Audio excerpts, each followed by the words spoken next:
уничтожено полностью. Доклад закончен. Как только в Удмуртском Кизнере попрощались с арсеналом химического оружия, Федеральное министерство приготовило новый смысл для этого места. Объект Кизнер, где сегодня уничтожили последний запас химарсенала, рассчитываем использовать для производства порохов и взрывчатых веществ. При этом мы готовы закрыть в центре города Казани пороховой завод, перенеся все эти компетенции на абсолютно новую площадку. Предложение по пороховому, как и прочие, прозвучавшие на совещании, Владимир Путин поручил как следует проработать. Хорошо. Проработайте это окончательно и представляйте правительство. Казанский пороховой – это федеральное предприятие, одно из старейших в Татарстане. Ему более 200 лет. Сейчас здесь выпускают порох и снаряды. Вот только в последнее время здесь практически ежегодно происходит авария, где гибнут люди. Крупная произошла в марте. Тогда же тема безопасности стала поводом серьезного разговора на коллегии Ростехнадзора.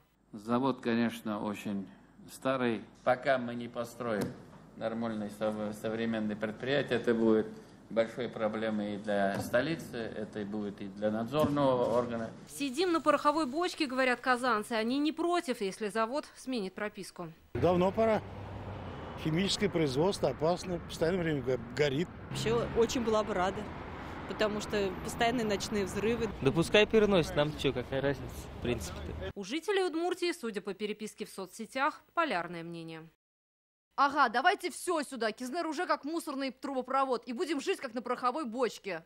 Зато будут рабочие места. Впрочем, как отмечают эксперты, здесь нужно подумать, в том числе и что будет с сотрудниками завода. Сейчас здесь работает около 2000 человек. Необходимо инвестировать, необходимы безопасные технологии. Возможно, чуточку перенести, сохранить рабочие места, налоговую базу.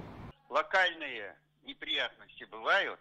И даже есть человеческие жертвы, это плохо, но, так сказать, город от этого не страдает. Это не первая идея перенести, значит, пороховой завод на другую территорию.